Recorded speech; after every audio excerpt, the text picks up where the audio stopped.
आणि ह्या थोडं थोडं दर दिवशी जेवणाबरोबर चपातीबरोबर भाताबरोबर खायचं. आपल्या आरोग्यासाठी चांगलं असतं, हाडासाठी चांगलं असतं. हे तीळ माणसाला लय चांगलं खाल्लं ते. थोडं थोडं चावून खाल्लं तरी पण चांगलं आहे. नमस्कार. आज मी तुम्हाला एक रेसिपी दाखवणार आहे किचनमधल्या काळ्या सोन्याची. रेसिपी जुनी आहे, भरपूर वर्षापूर्वीची. ह्या रेसिपीसाठी काय काय साहित्य घेतलं आहे ते मी दाखवते तुम्हाला. काळं सोनं म्हटलं म्हणजे काय, हे काळे तीळ आहेत. पूर्वी पण आता कोणी असले करीत नाही, बनवित नाही. हे बघा, हे 100 ग्राम मी तीळ घेतले काळे. हे अर्धी वाटी खोबऱ्याचे घेतले किसून. 2 चमचे धणे घेतले, 2 चमचे सफेद तीळ, या 10 पाकळ्या लसणीच्या आणि ह्या 5-6 काश्मीरी मिरची. चला आपण आता किचनमध्ये या रेसिपीला सुरुवात करूया. हा बघा, मी तवा तापत ठेवला आहे. याच्यावर या सगळ्या वस्तू मी आता या भाजून घेणार आहे.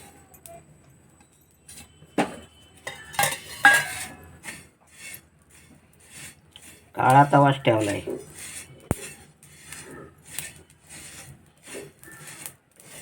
हे तीळ आधी भाजायचं टाकले.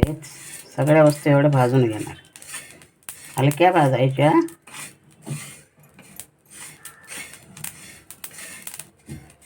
ही रेसिपी शेवटपर्यंत बघा. रेसिपी आवडली तर मला लाईक करा, शेअर करा, कमेंट करा, सबस्क्राईब करा. बघा, एवढं असं तडतडलं की तीळ काढून घ्यायचे. हे पूर्वी कोकणात भरपूर पिकायचे, पण आता शेती सोडल्यामुळे ते कमी पिकतात.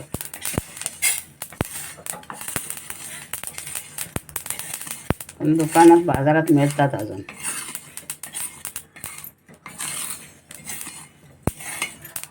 असं हलकं भाजून घ्यायचे.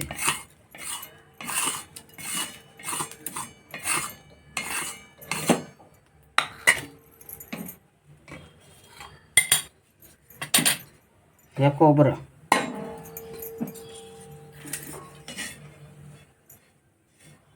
या सगळ्या वस्तू भाजून घेतल्या की चटणी खरं अशी खवट होत नाही, मग टिकते.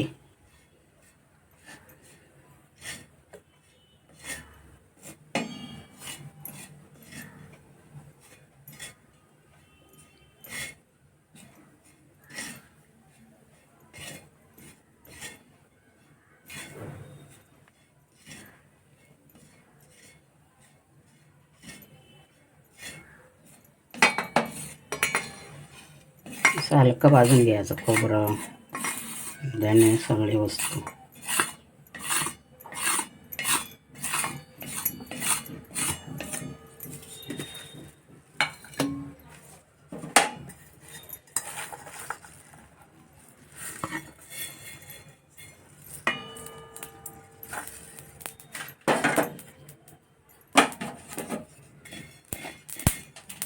धणे, हे सफेद तीळ,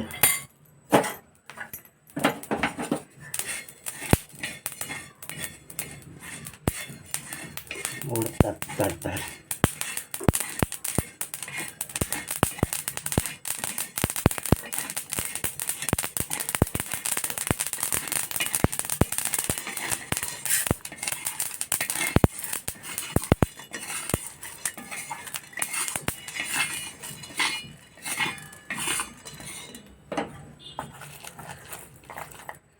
लसूण,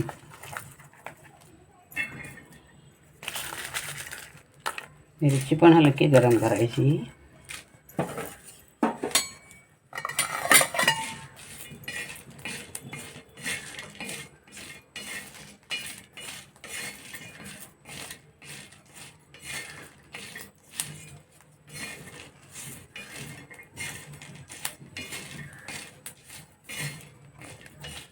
तुम्ही काश्मीरी घ्या, बेडगी घ्या, कसलीही मिरची घ्या. हे बघा, आता हे सगळं साहित्य भाजून झालं आहे. आता मी मिक्सरला लावणार आहे. त्यासाठी मीठ टाकायचं. आपल्याला किती खार पाहिजे तेवढंच टाकायचं, जास्त नाही.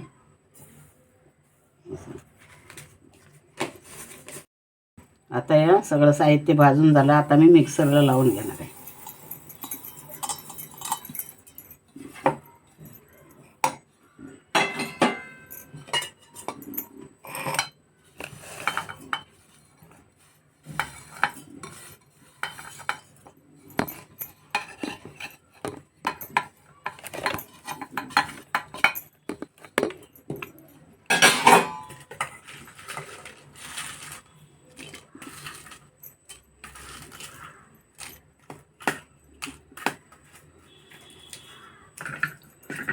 लसूण जरा मागणं टाकायची, तर ओलं वेळ वाटणार नाही वाटत.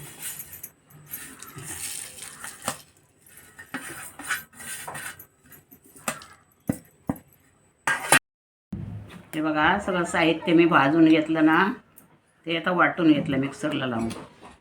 कशी झाली चटणी बघा, चटणी म्हणा, तेलकूट म्हणा तिळाचं. आणि हे थोडं थोडं दर दिवशी जेवणाबरोबर, चपातीबरोबर, भाताबरोबर खायचं. आपल्या आरोग्यासाठी चांगलं असतं, हाडासाठी चांगलं असतं. हे तीळ माणसाला लय चांगलं खाल्लं ते. थोडं थोडं चावून खाल्लं तरी पण चांगलं आहे. हे आता मी या बरणीत भरून ठेवलं.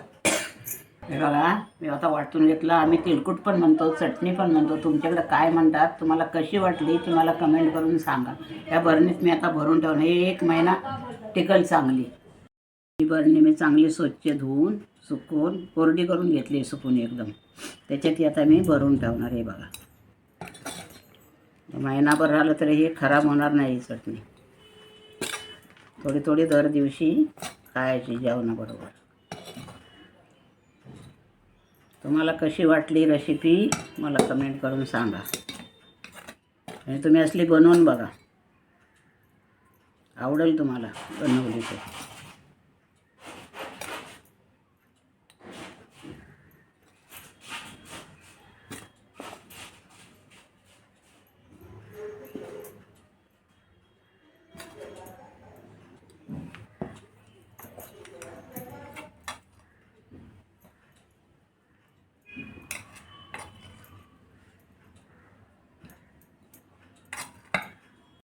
असे बंद बरणीत ठेवायचे झाकून.